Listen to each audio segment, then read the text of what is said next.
যুক্তরাষ্ট্রের কেন্টাকিতে আঘাত হেনেছে শক্তিশালী এক টর্নেডো। ২২ জুলাই উত্তর কেন্টাকির ওয়েন কাউন্টিতে তাণ্ডব চালায় এই ঝড়।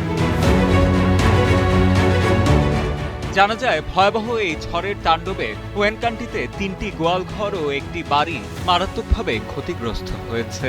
এ সময় ঝড়ের কবলে পড়ে উল্টে যায় একটি আরভি গাড়িও, যার ভেতরে থাকা এক ব্যক্তি কিছুটা আহত হন। পরে তাকে ঘটনাস্থলেই প্রাথমিক চিকিৎসা দেয়া হয়।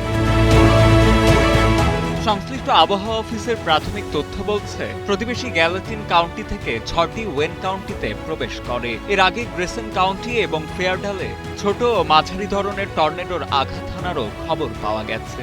এছাড়া হার্ট কাউন্টির মানফোর্ডভিলে আঘাত হানে আরেকটি অত্যন্ত বিপজ্জনক ও বড় আকারের টর্নেডো। টর্নেডোর তাণ্ডবের পর ক্ষতিগ্রস্ত এলাকাগুলো পরিদর্শন করে ন্যাশনাল ওয়েদার সার্ভিসের বিশেষ টিম। ঝড়ের সুনির্দিষ্ট পথ চিহ্নিত করা, বাতাসের সর্বোচ্চ গতিবেগ মাপা এবং এর তীব্রতা নির্ধারণ করতে কাজ করছেন আবহাওয়াবিদরা। ডেস্ক রিপোর্ট, সময়ের আলো।